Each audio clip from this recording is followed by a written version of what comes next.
could you share your impression after the first UPM session? It was like being deeply immersed in our spirituality, in all its nuances.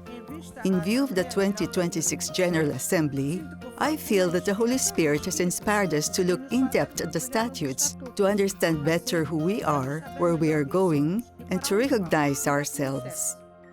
For me, I really liked being able to start this journey towards the Assembly, together with the whole movement, and also to discover the depth of studying the statutes together. Mi è piaciuto tantissimo. I really enjoyed it because I felt that it was a wonderful way to learn and to know more about the statutes and also to prepare for the General Assembly. Preparatevi per l'Assemblea Generale.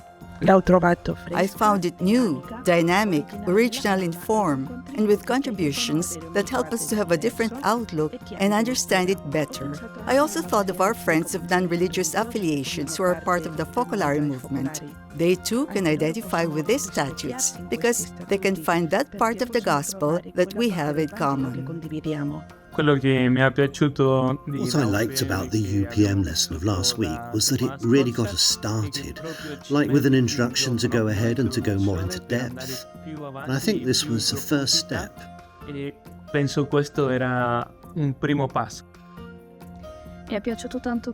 loved that there were many people of different ages, so you can get to know many perspectives at the same time. I really liked it because it presented three different points of view. I realized that the statutes help us to live the gospel better and more deeply. È stato molto molto bello. It was very, very good. We also liked the method you used. Interactive, with questions and with answers. And the content was profound, but at the same time easy to understand and open to everyone. The insights the speakers gave made us want to continue the lessons and made us fall in love with the statutes, making us see not so much the legal part, but the beauty. It was interesting because we watched the lesson together, and the final impression was that we felt like reading the statutes. So it seems to me that the aim of the first lesson was really spot on. This UPM course was very important for me because I don't have much contact with the statutes, but participating in the course made me want to learn more about the statutes, to really read this reality that we have in the movement, because it is what gives direction to our life.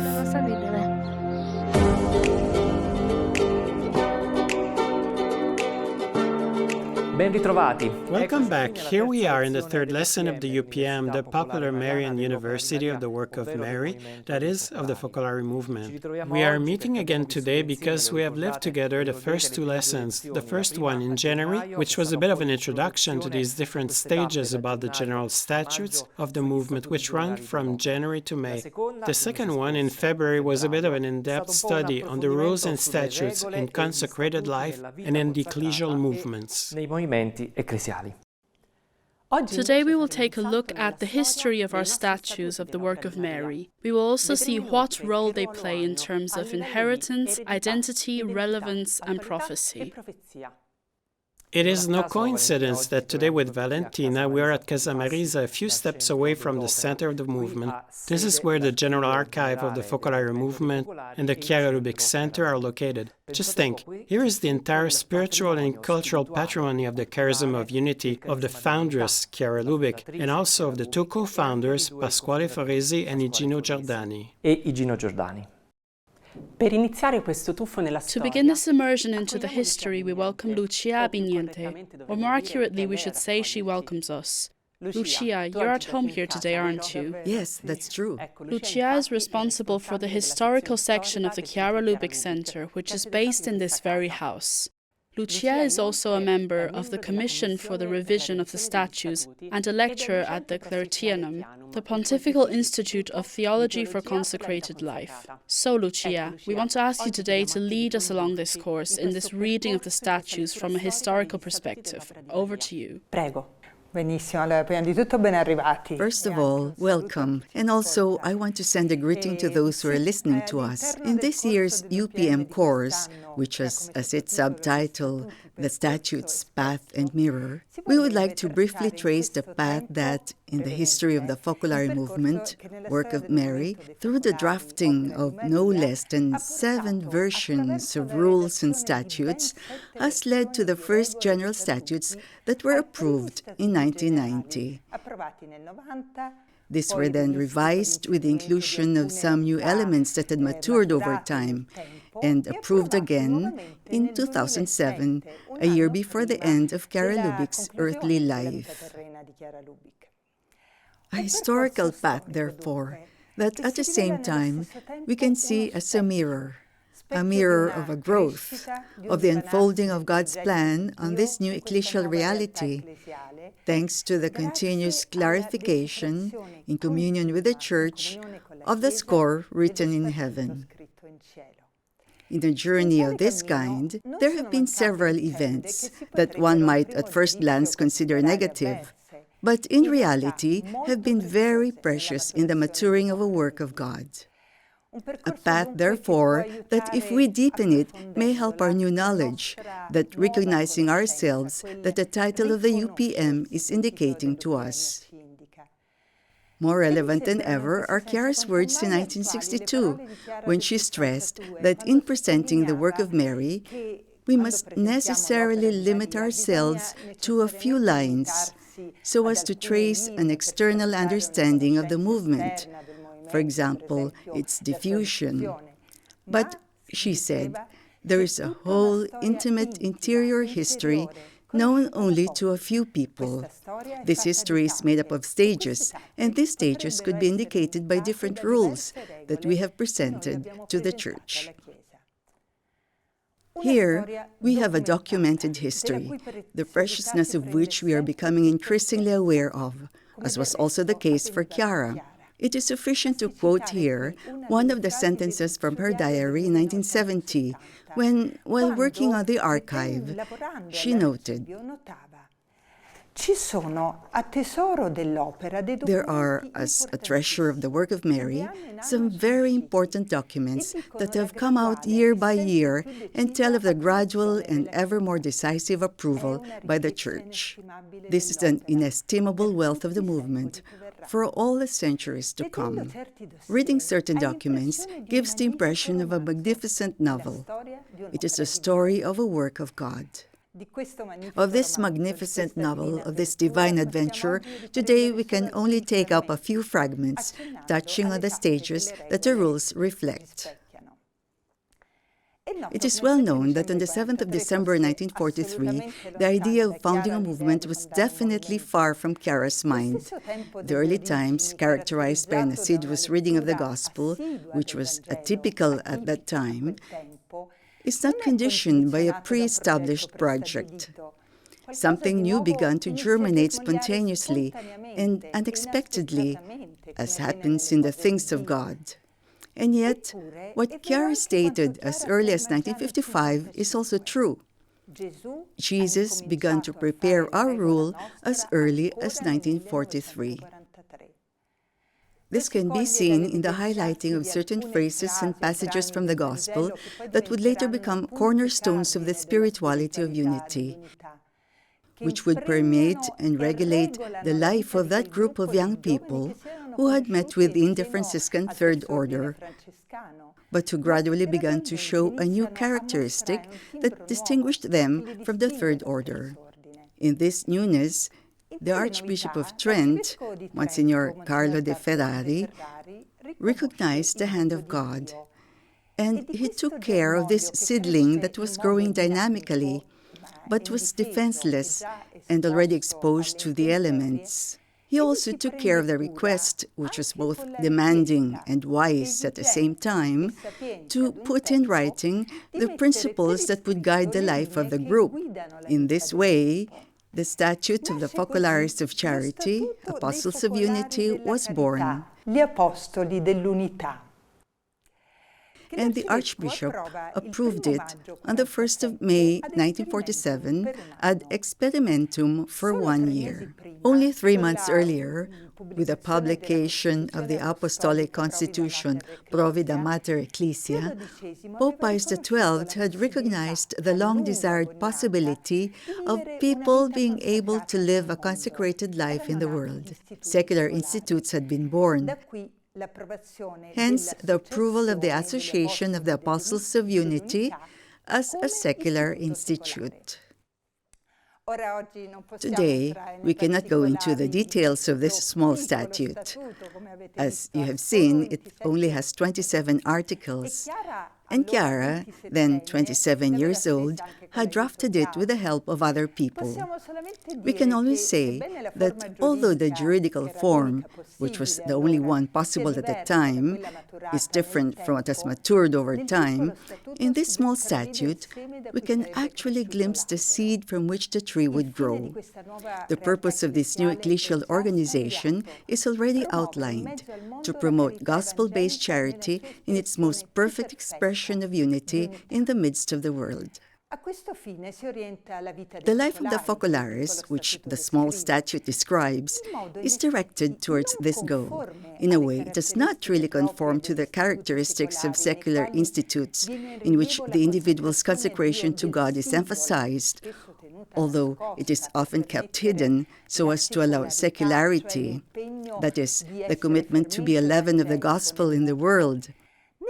Instead, the little 1947 statutes immediately highlights the community dimension that characterizes every aspect: work, apostolate, prayer.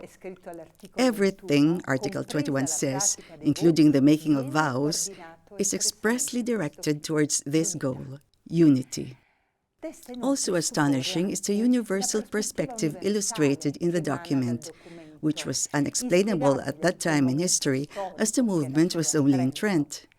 It is written, the association intends to extend its activities universally, subject to the consent of the local bishops. In May 1948, the short statute was confirmed ad triennium, that is, for 3 years, and, as the Archbishop writes, having noted the excellent spirit and fervor of the members. In the meantime, various events followed one another, among which there were some accusations against the Focolare movement, which had already achieved significant visibility in Trent. This aroused appreciation in some, and concerned reservations and jealousy in others, since it was rather a new fact. After an inquiry at the diocesan level, which ended favorably for the Focolare, in July 1948, the initiative of some priests took the question to Rome. Thus began the time of study by the dicastery, that was then called the Supreme Congregation of the Holy Office, today known as the Dicastery for the Doctrine of the Faith.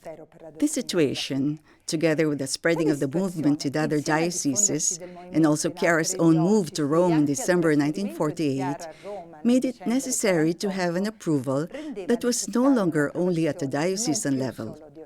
Archbishop De Ferrari entrusted an experienced religious, the stigmatine Father Giovanni Battista Tomasi, the task of being at Chiara's side in drafting a rule. With her, there was also Igino Giordani. We are in 1949, a year which, together with the next 2 years, was a period of special light. Together with the understanding of celestial realities, Chiara saw the work of Mary, with its design and its life. Obviously, this will become more precise over time, but this light, to which the very name Work of Mary is linked, will lead Chiara to affirm that if the movement, as a spiritual current, was born in 1943, the Work of Mary was born in 1949. It was during these years that the community at the heart of the movement, the Focolare, which had already been foreseen in Loreto in 1939, began to take shape in the image of the family of Nazareth, as a living together in the midst of the world of virgins and married people, all given to God, even if in different ways. Giordani himself would be the first married focolarino. Married focolarini, referred to as focolarini not living in community, are therefore present in the proposed rule of 1951, on which we will not focus for reasons of time, considering also that it was not submitted to the Church for examination. However, it must be emphasized that, with its many quotations from the Scripture, one can feel the light and fire of the gospel vibrating in it. The fire of the gospel penetrating the life of the focolare described there, the relationships between the members, the outreach, confirming the openness to a universal dimension. In the meantime, the study by the Holy Office continued with important measures. The appointment of a visitator, the Franciscan Father Enrico Corà, in May 1951, a few months after the clear indication from the Holy Office. The movement should not be in the hands of Miss Lubick.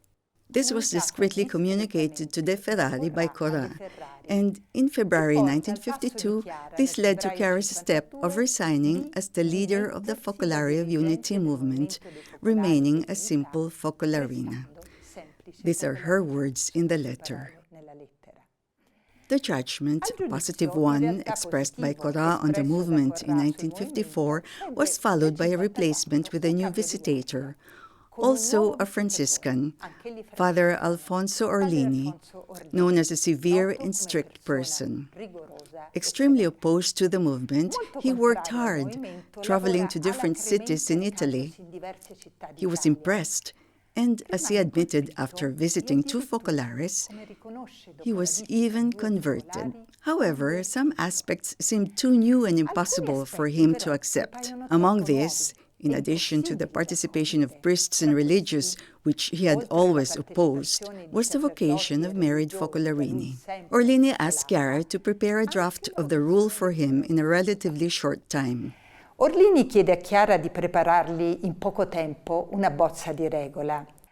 Chiara did so, but knowing the Franciscan's position, she also wrote him a long letter in which she implored him to find a formula so that in what was then called the Order of Mary, together with the first branch, that of the women focolarine, and the second, that of the men focolarini, some of whom were called to the priesthood, married people would also find a place.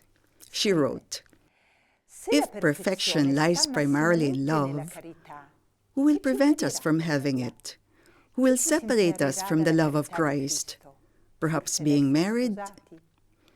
If for God what counts is love, charity, can the Church, Christ's bride, perhaps not know how to interpret his tastes and leave the work of Mary as, underlined, as God has raised it up?" The months of autumn 1954 are consequently lived in apprehension. One has the certainty of the good intentions of Father Orlini, who is sincerely striving for the focolare to be approved. But one is also aware that what the Franciscan presented to the Church is according to his own ideas. Therefore, they were, as Chiara wrote, delicate and terrible moments in which something seems to be born, yes, but being born as something else. In reality, nothing happens. In the progressive study of the Church, new figures are inserted. First and foremost, Pasquale Foresi, the first focolarino who became a priest in 1954, shortly after the death of Father Tomasi. He was incardinated in the Diocese of Trent and was appointed by the Archbishop to assist the movement. Of the other figures, I can only mention here that of the well-known Jesuit father, Riccardo Lombardi, and his efforts to merge the focolare in order to save it with the Mondo Migliore organization he had founded. Meanwhile, Orlini, who was in favor of the movement, was sidelined by the Holy Office. A Dominican father was commissioned to draw up a new report. He did so and proposed the dissolution of the movement. In July 1957, the Holy Office accepted this proposal, but the dissolution order was not signed by Pope Pius XII. Instead, the Pope accepted the opinion of Cardinal Pizzardo, Secretary of the Holy Office, equivalent to the current prefect, who proposed a new canonical visitation led by a respected figure who had already intervened to stop the process of merging with Mondo Migliore. It was the Jesuit father Giacomo Martegani. We could talk at length about the second half of the 1950s, which saw a general development of the movement, both in terms of its spreading, reaching all the continents, and the variety of the vocations it included. Alongside the Order of Mary, with the three branches we mentioned before, the so-called League took shape, composed of priests and religious of different charisms. There was also the part of the laity, expressing the humanity that Chiara saw as part of God's plan for Giordani. This lay part was given the name of movement and was enriched in 1956 with the birth of the vocation of the Volunteers of God. So, we could see a constantly growing reality, as was shown by the ever-increasing number of people at the Summer Mariapolis, where there are people of all ages and vocations. The first meetings with Christians of different denominations were well ahead of their time. There was contact with founders of ecclesial realities, as well as with people of no religious affiliations. Therefore, it was a lively and vibrant whole in continuous evolution. This makes us understand how in those years there was always work to create a legal order, even though it became increasingly complex to find a juridical form for such a complex organism, with lay people at its heart, which was not at all within the possibilities offered by the 1917 Code of Canon Law in force, which reflected a pyramidal vision of the Church, with a decisive priority given to the clerical state, which, as it was written, was distinct by divine institution from the lay state. In April 1958, Martegani delivered his report, in which, while noting aspects that needed to be developed, he stated that this did not justify measures to suppress the institution. He noted, "In my opinion, it would be an offense to justice." This explains how in the following months there were explicit signs of the approaching approval.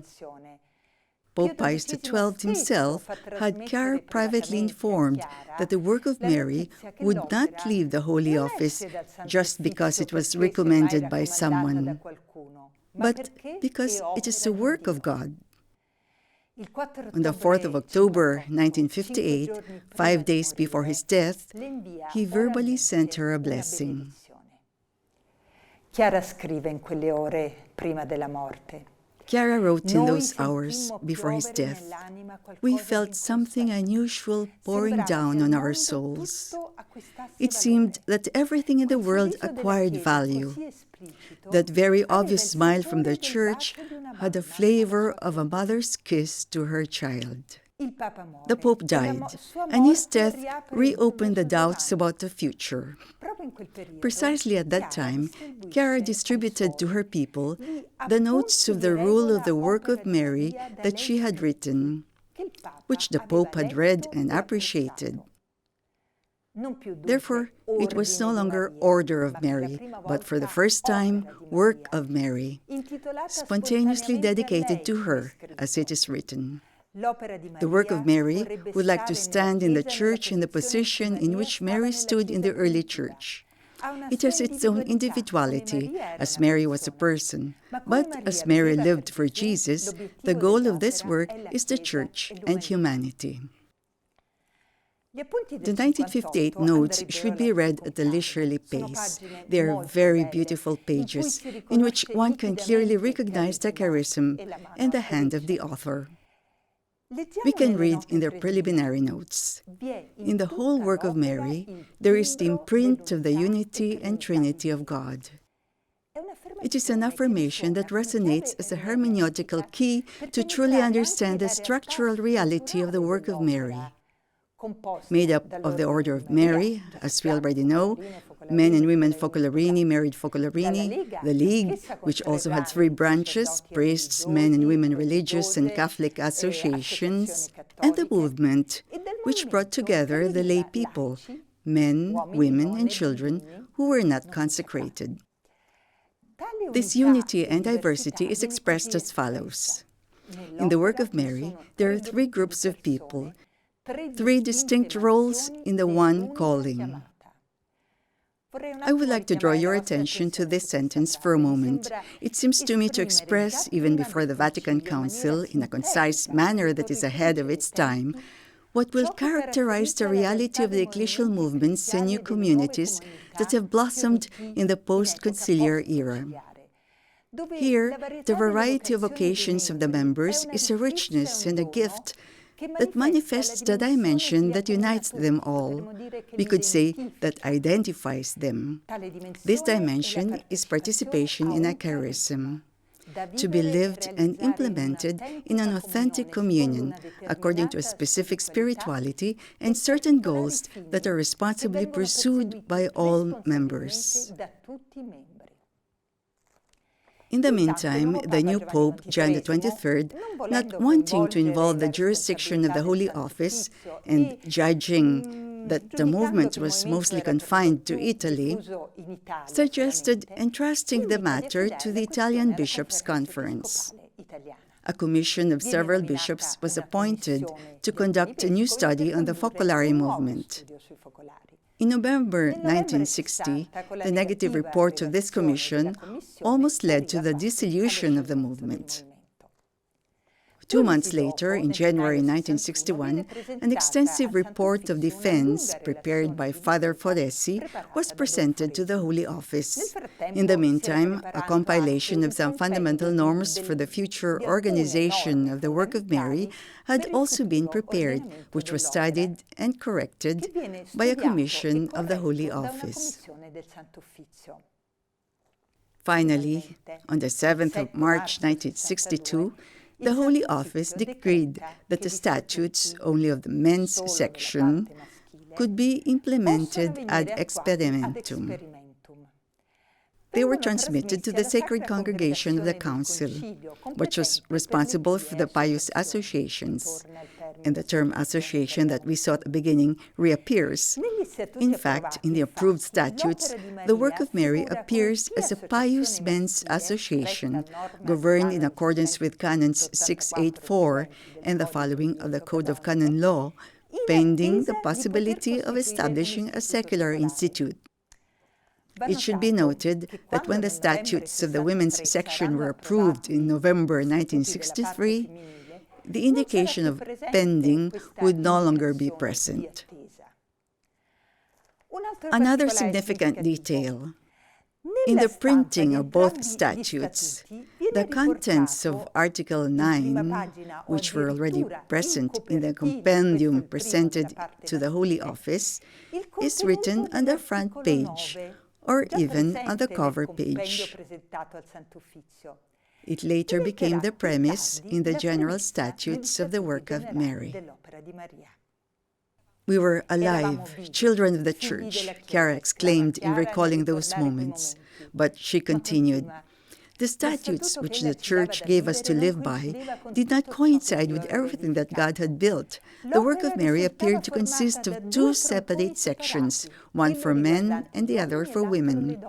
It was an impossible new face of Jesus forsaken, the divided one, to be embraced. We are drawing closer to our goal. During a historic audience that Pope Paul VI granted her in October 1964, Chiara was able to talk to him about all of this. From then on, the journey towards approval progressed rapidly. In December 1964, the apostolic visitation was declared closed, and the work of Mary was definitely approved. In the meantime, work was done on the statute of a coordinating council, a trade union that would guarantee the strengthening of the spirit of unity and the coordination of common activities between the two sections of the work of Mary. The statute was approved ad experimentum in January 1966. Of the years that followed, we cannot fail to mention at least one important moment. In December 1978, the Congregation for the Clergy responded positively to a proposal presented by Chiara as president and Father Foresi as assistant of the movement, in which they asked, given the predominantly lay nature of the movement, to be able to depend on the Pontifical Council for the laity, while safeguarding, these are the words of the letter, the undeniable membership to the work of Mary of priests, religious men and women who constitute an integral part of the work of Mary itself. In the work of Mary, still in foundation, the study on the statutory form continued. Starting from 1979, Chiara with Father Foresi, Lionello Bonfatti, Antonio Petrilli, and other Focolarini devoted a lot of time to the final drafting of the general statutes of the work of Mary, which were approved on the 29th of June 1990, the feast of St. Peter and St. Paul. The next day, Chiara and a group of Focolarini were received at the Pontifical Council for the Laity by Cardinal Eduardo Pironio, who was the president of the dicastery at the time, and in 2023 he was proclaimed blessed. An eagerly awaited and solemn moment, in which they stood and listened to the reading of the Holy See's decree approving the statutes of the private Universal Association of the Faithful Work of Mary, recognized for all intents and purposes an association of pontifical right. Let us now let the images take us back to the joy of that day, and may they help us to welcome the statutes with the solemnity of that moment, as Chiara said in a link-up, as one of the Lord's greatest gifts. Come Chiara diceva in un collegamento, come uno dei più grandi doni del Signore.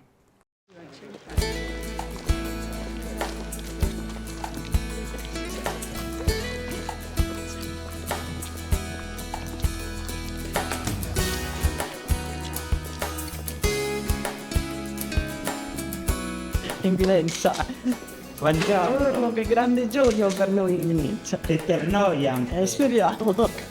Grazie.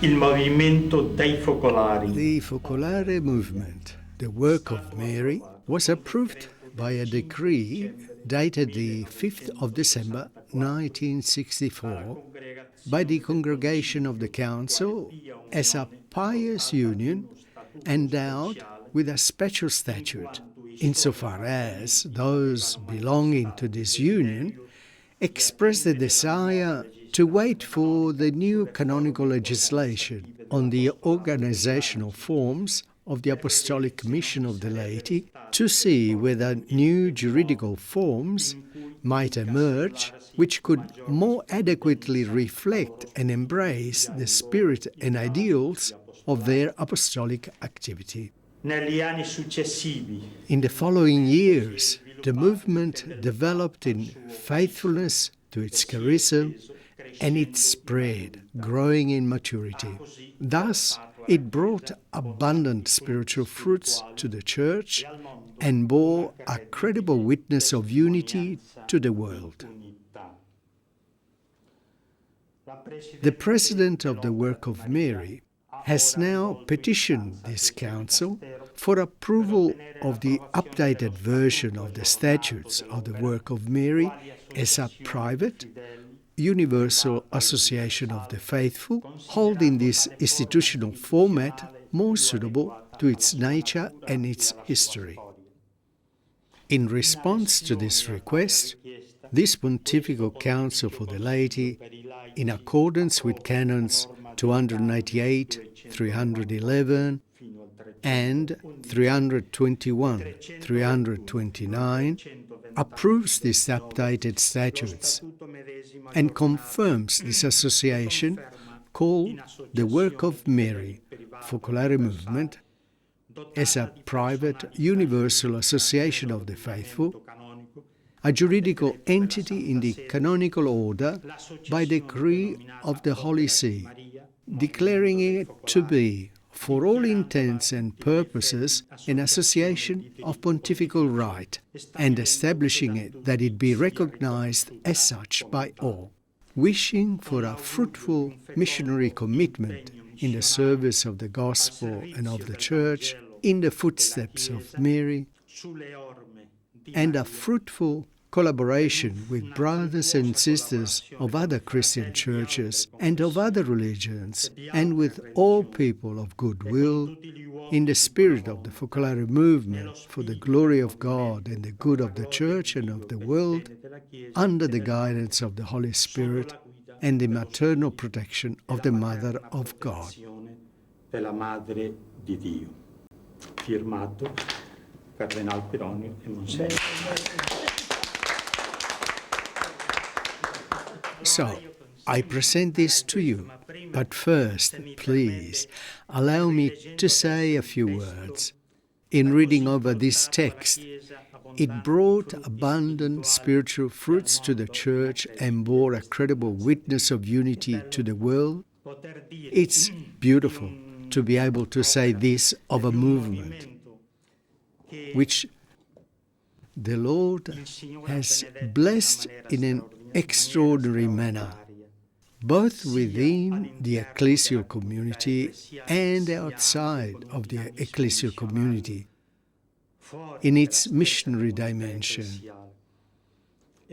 in a communion that is in view of an even deeper communion with people of other religions or different forms of belief.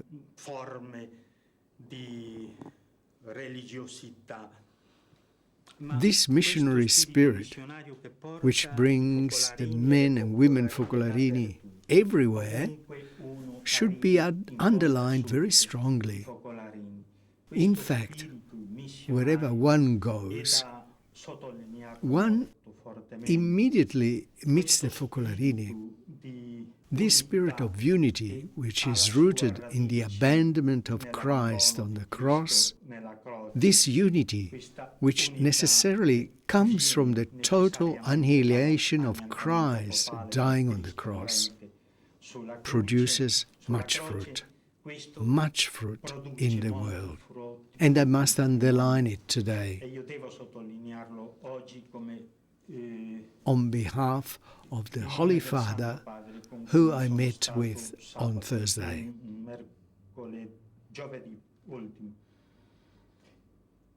I want to thank you for all that the movement, that the work of Mary has done in the Church, and particularly with us here at the Pontifical Council for the Laity. My wish is that the movement might grow more and more, that it may develop with the dynamism of the Holy Spirit and bring abundant fruits. This is my desire. Once again, I express my personal joy and the joy of the Pontifical Council for the Laity. Di questo Pontificio Consiglio per i Laiti. Grazie mille, ci faremo del nostro meglio, Lorenzo, per fare questo che lei ci ha detto. Di tutto cuore. Thank you, Lucia. Thank you very much for this wonderful video, a bit of the history of the approval, but above all, also for this journey we have experienced together on the drafting and approval, on the recognition of our general statutes by the Catholic Church. Thank you, thank you. It is truly a contemplation. Together.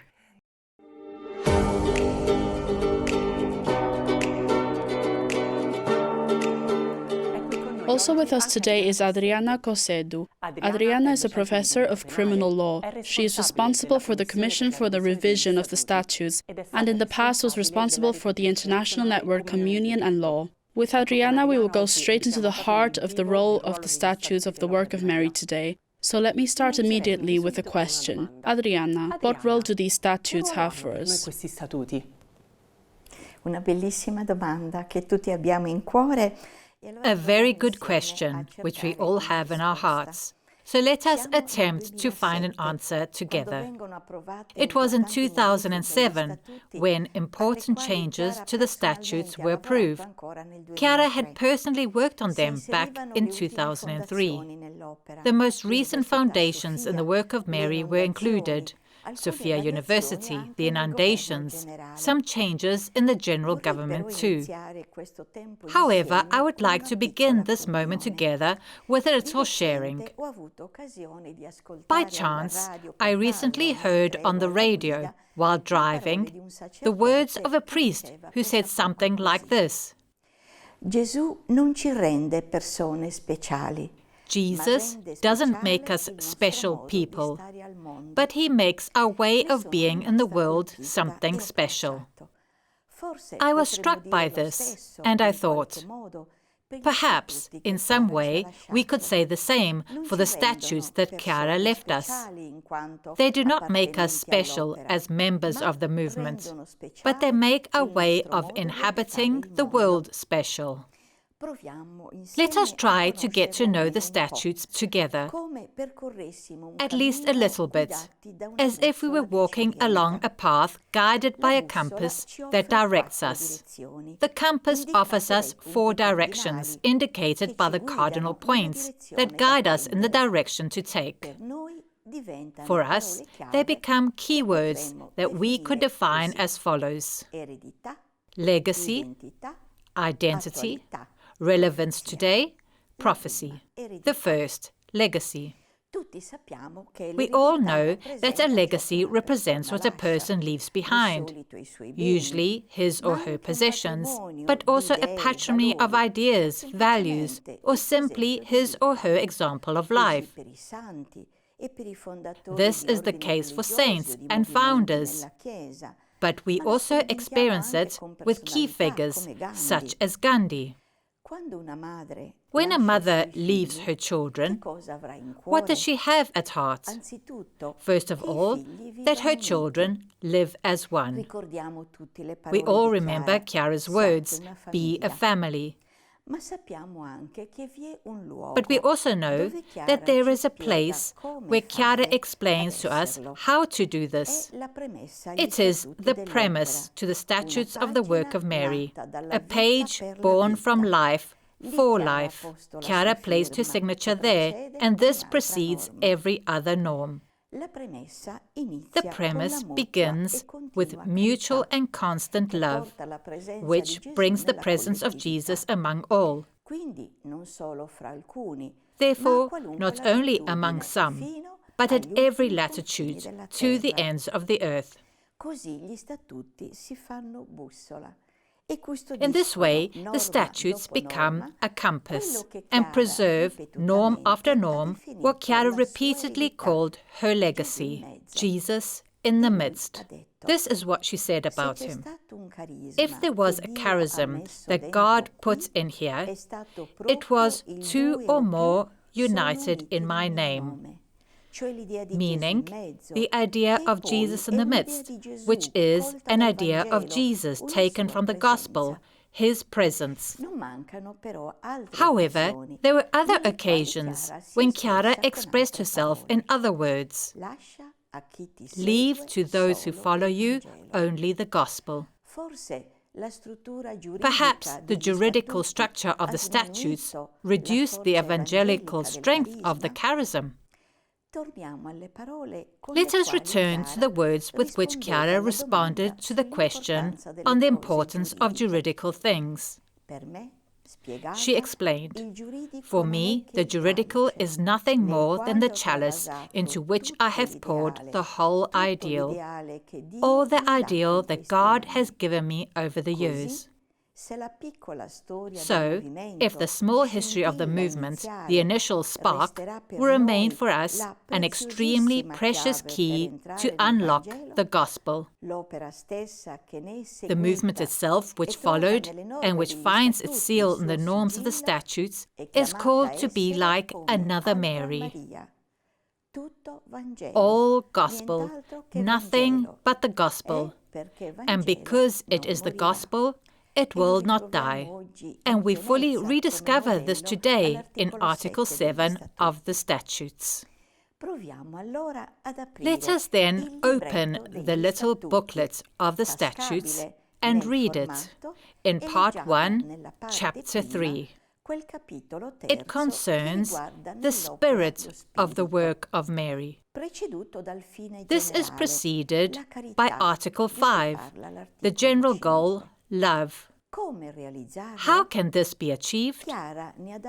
Chiara gave a beautiful explanation of this in her diary in 1967. Perfetti nella carità, verso tutti. Perfect in love, towards everyone, means seeing the beauty in everything and in all the vocations of the movement and of the Church, gathering the positive from all peoples, contributing with this decisive attitude to universal fraternity and peace. A goal to be achieved according to the gospel-based spirituality. And the points of the spirituality, which follow in Article 8, are studied with words from the gospel. We do not have the time to read them here. As an example, I will only quote point 3 of Article 8 on the will of God, which coincides with our commitment to live the gospel, being nourished daily with the Word of God, so as to acquire His way of thinking, of willing, of loving. Are these not the words that we read in Paradise 49, in those previous understandings that through the intensity of the life of the Word prepared them for the mystical experience that followed? The conclusion to Part 1 of the Statutes is Jesus forsaken. This ensures that the ideal does not enclose us in an introspective dimension, but rather opens our communitarian spirituality to a universal dimension in order to embrace in humanity the all for whom Jesus gave his life. The first part of the Statutes contains the indispensable essential core, the charismatic identity of the work of Mary, approved in the broadest form permitted by the Code of Canon Law, a private, universal association of the faithful of pontifical right. Within it, the nature, with the essential constitutive elements, the goal, which encompasses the essence of the charism, the spirit that safeguards the charismatic physiognomy. Now we come to the second word, incarnated identity. Let's go back to the 7th of December 1986. When Chiara, speaking to the women Focolarine, explained that the statutes are the most important work that a founder has to leave to the others. The statutes are extremely important because they contain all the life of a work of God. They contain the structure of the work of Mary, how it is governed and guided, everything. So much so that, besides the presence of Jesus in the midst, Chiara said, the second thing that will save the work of Mary will be the statutes.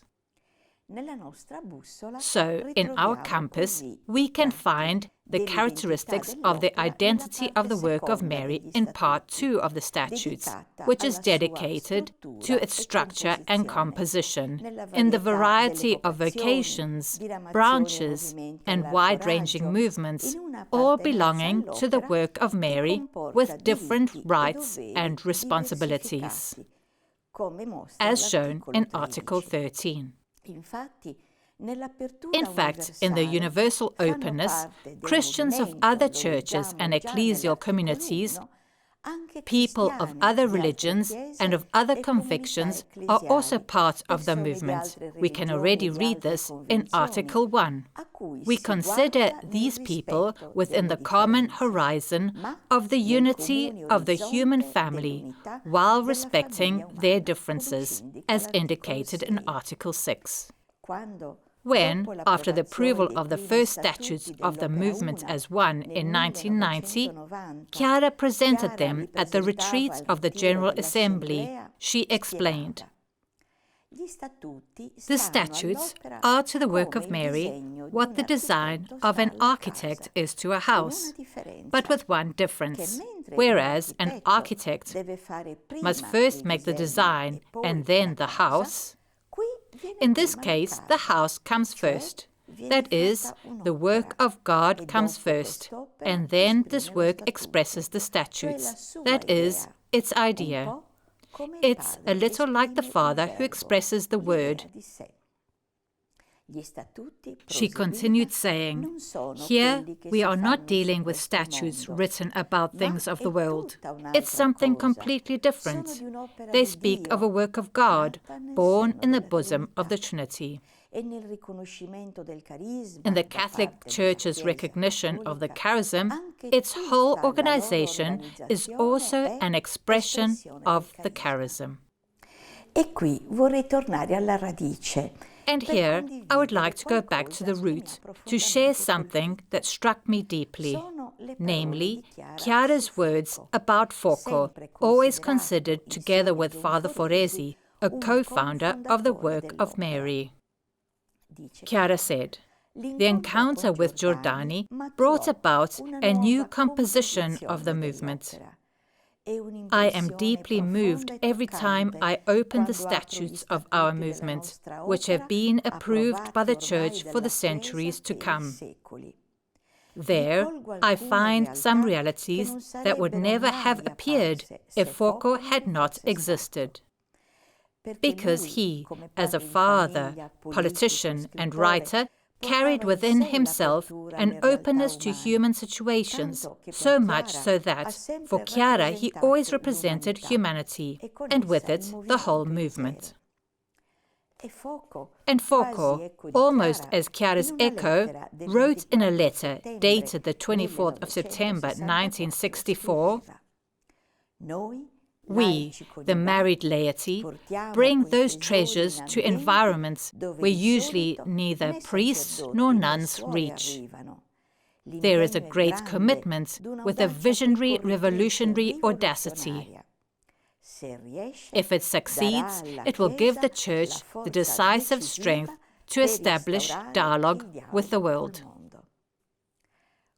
So, if with Father Foresi the incarnation of the work of Mary took place, and with it also its government at the center and in the zones, to which parts 4 and 5 of the statutes are dedicated, with Foco the doors were opened wide to humanity.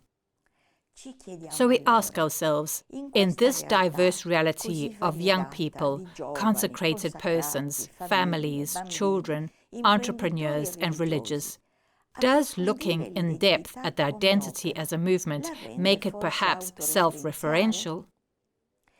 If we take up the words of Pope Francis, who invited the bishops in America to not lower our gaze, concerned only with our concerns, but raise it constantly toward the horizons which God opens before us, we also recognize ourselves in the horizon that the statutes already give us, as written in Article 3.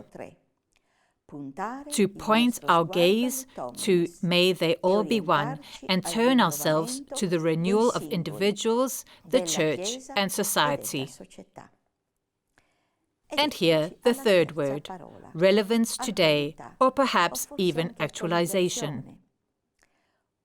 Today, the many conflicts, the multiple polarizations, the inability to listen and dialogue as alternative weapons to deal with the innumerable conflicts seem to be driving away all horizons of encounter, in the impossibility of influencing the powerful and opposing violence.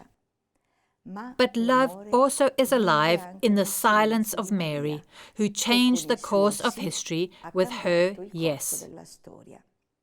It is a gospel-based love that reaches the concrete aspects of the life of the movement and of individuals, to the point of giving rise to specific works and activities, as Article 23 states at the beginning of Part 3 of the Statutes. For Chiara, the different aspects born of the Holy Spirit reflect precisely by virtue of their origin the dynamic of death and resurrection. Death of what? Of that aspect of life as it was understood before. This is Chiara's explanation.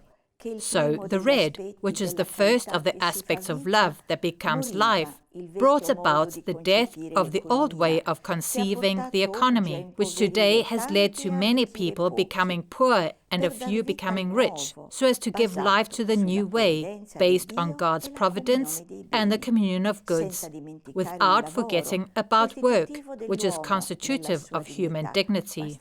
We can simply read Articles 24 to 27. And the orange has its innovation in the spreading of the ideal to the point of giving life in the most diverse areas to the local action cells, which, through unity in Christ, can give new strength to people, so that they can, in their turn, help others, as is stated in Article 38. Today, we could also think of them as cells of peace, animated by love to oppose grudges and heal wounds in schools, offices, homes. And the yellow, what is new in thinking of prayer? Not formulas to be recited on certain occasions, but rather to pray always, to mirror Jesus' words on the need to pray always, but in the typical way that for us is love of neighbor, and is stated in Article 47, to the point of losing everything, even God for God in our neighbor, and to find union with God through our neighbor. And the green? At the heart there is Jesus in the midst. In him there is spiritual health. But it is an aspect that decisively changes our outlook on health and illness as well, if the grain of wheat does not die, and going against the current of the culture that today favors euthanasia, looking at the sick as living hosts, as is written in Article 57, a new way of looking that even extends to care for creation, which is to be preserved through our commitments to ecology, because everything is received as a gift and every life asks for love. Then the blue, portraying the beauty of God's love and to be seen as his worthy children, as we can read in Article 60. And we could go on.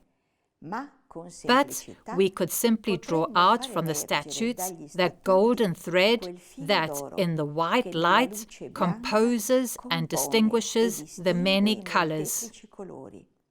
It is the gospel, which, with its words, permeates the norms on the aspects of our life, and we can find many of them from Articles 24 to 72. Così gli statuti ne diventano specchio. So the statutes become a mirror of this, and not to look at ourselves in an almost self-congratulatory way, but to adapt ourselves today, too, to a lifestyle born of the gospel, wearing the right clothes, according to the moment and to our personality, ready to adapt and renew them in order to live everyday life alongside every person, and sharing in God's designs for humanity, coloring the crowd with patterns of light, while sharing with our neighbor the shame, the hunger, the sufferings, and the brief joys. This is what Jesus did, and he did not avoid the events of his time. Indeed, he was their protagonist. Here we are at the fourth word, prophecy. Today, let us go back for a moment to a question addressed to Chiara. Can you tell us what the statutes are for you? They are the most precious thing in the movement.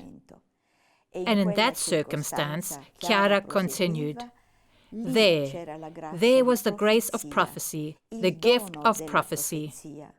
We could already see the future back then, when things were not there. And it would be what Chiara would hand over to the Gen when she met them in 2001. What is described in the statute is the identity card of the movement. Like a son or daughter who has those eyes, that hair. And Chiara entrusts the Gen with two things, faithfulness to the founder or foundress, and Jesus in the midst. And she concludes, He will enlighten you. Where to? The goal, which among Christians is unity, but among all is universal fraternity. An unlimited goal, in view of which Chiara, speaking in 2001 to the communities of the Czech Republic and Slovakia, recommended reaching out with the dialogues, the inundations, and concrete actions of the ideal.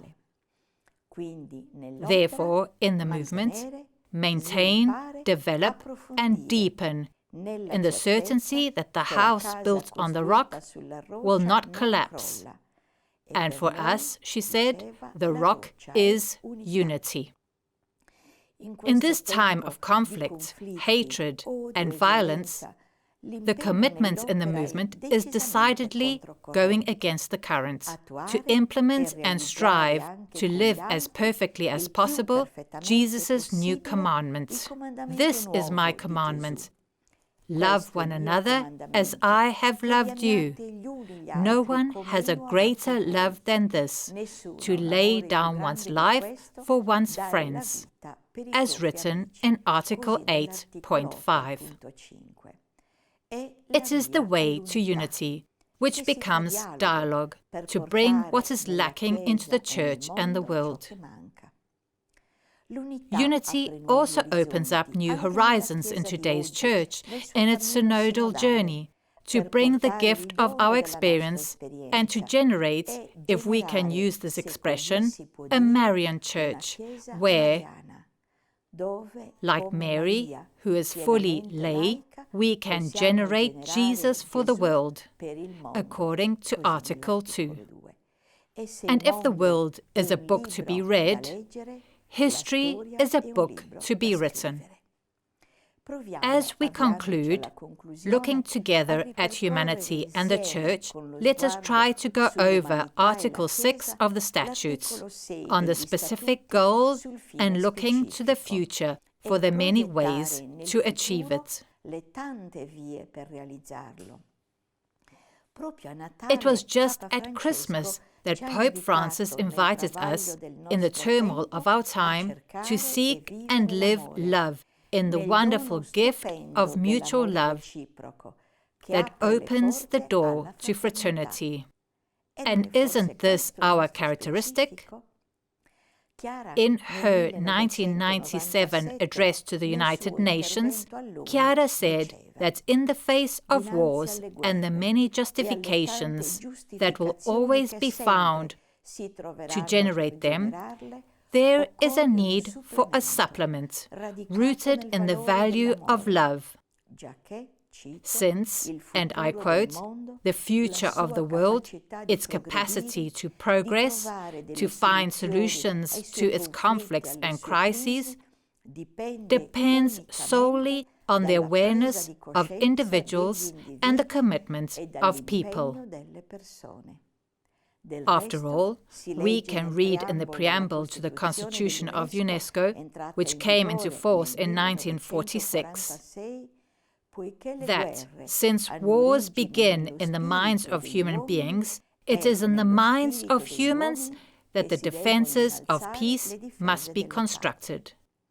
It is life today that is always renewed because of its capacity to generate instead of clashing, and because of the strength of paths of reconciliation, not only good practices, but a culture of encounter.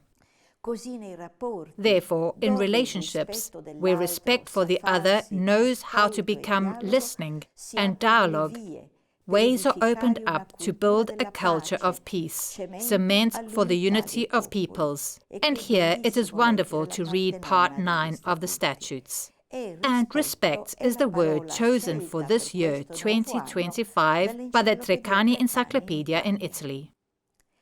It is beautiful to hear again what Pope Francis is indicating to the whole Church today, precisely to make ecumenism visible and fruitful, with words that almost echo the life of communion in the movement, to which Part 7 of the Statutes is dedicated.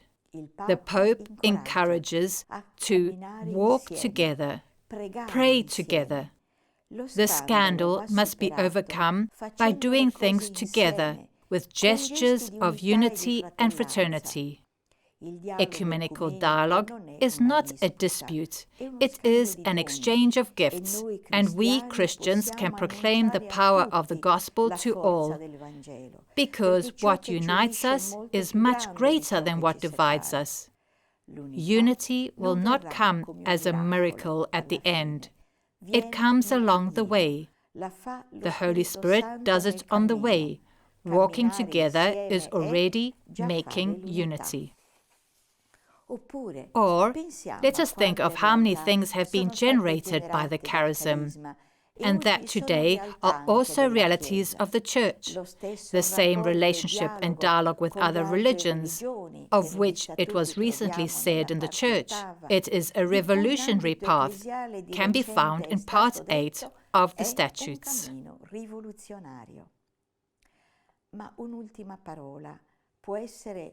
But a final word could be the one launched at the youth meeting in Vancouver in 2017, the future you. As Pope Francis said, the future of humankind isn't exclusively in the hands of politicians, of great leaders, of big companies. The future is, most of all, in the hands of those people who recognize the other as a you, and themselves as part of an us. A single individual is enough for hope to exist, and that individual can be you. And then there will be another you, and yet another you, and it turns into an us. And so, does hope begin when we have an us? No. Hope began with one you. When there is an us, there a revolution begins. It will be Jesus, present on our journey through the world, who will accomplish it, and with it, the vocation of the movement, explained in the fable that blossomed along Foucault Lane, to make the earth a firmament. Fare della terra un firmamento. Thank you, Adriana, for this contribution, being protagonists in renewing the great legacy that our statutes represent.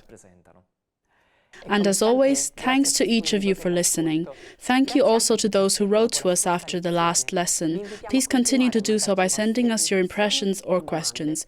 You can do this by writing them in the comments on YouTube or by sending an email to upm@focolare.org. You will always find the answers on the YouTube channel and on our UPM website before the next lesson, which, we remind you, will be online on the 12th of April. Ricordiamo, sarà online il 12 aprile. Thank you especially to all of you who are supporting us with donations, which help to meet the expenses for these lessons. I would like to remind you, for those of you who wish to do so, just click on the donate button on the universitypopolaremariana.org website. See you next month. Bye!